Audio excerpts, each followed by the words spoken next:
Now that you've created your Google Classroom, let's go ahead and adjust the settings. So in the top right hand corner, there's a little cogwheel. Let's click on class settings. You can change the class details here. Under general, there's a few things you can do. You can manage the invite link. So right now my invite link is turned on. If I want to turn it off, so that way students who are not supposed to be in my class cannot add the class, I can set that to turned off. For stream, the default is students can post and comment. If you want to add a little more control so that students aren't creating a whole bunch of posts, you may want to change that to students can only comment. If you find that students are abusing their ability to comment, you may want to turn it to only teachers can post and comment. I like to use students can only comment. For the classwork on the stream, default is condensed notifications. So students will see pretty much a title for the assignment and your announcements, and they won't see all of the attachments that are involved. If you would like them to see more, you can click on show attachments and details.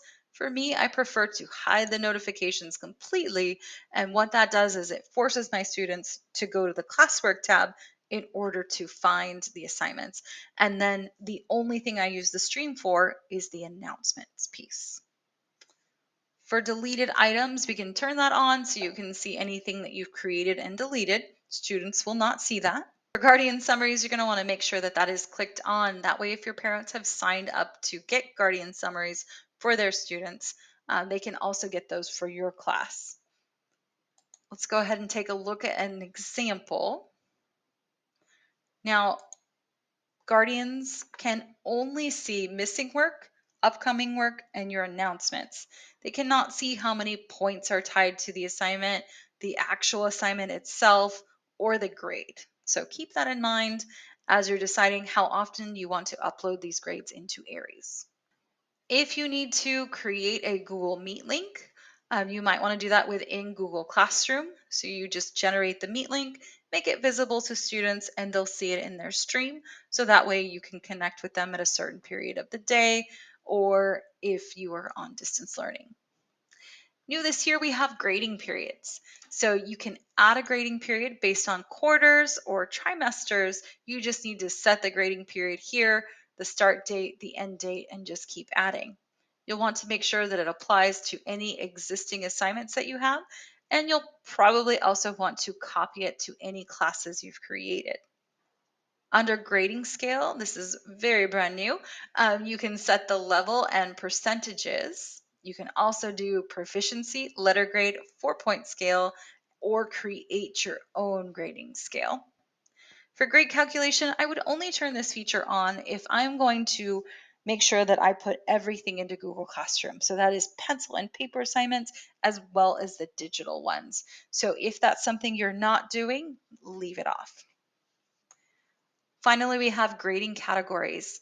You can add a grading category, such as assignments, quizzes, tests, whatever it is that you want to add. Just note that this information does not transfer over to Aries. You will have to make sure that those grading categories get switched in Aries.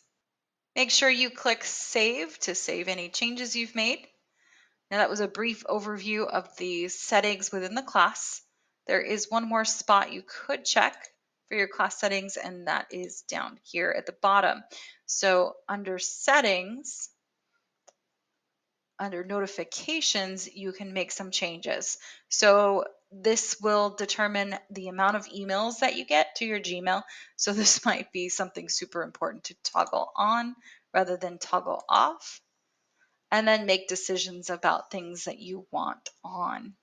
You can also specify that by class. So if you want all those class notifications for only certain periods but not for others, make those decisions right here. All right, so that was a brief overview. If you have any questions, reach out to your tech coach.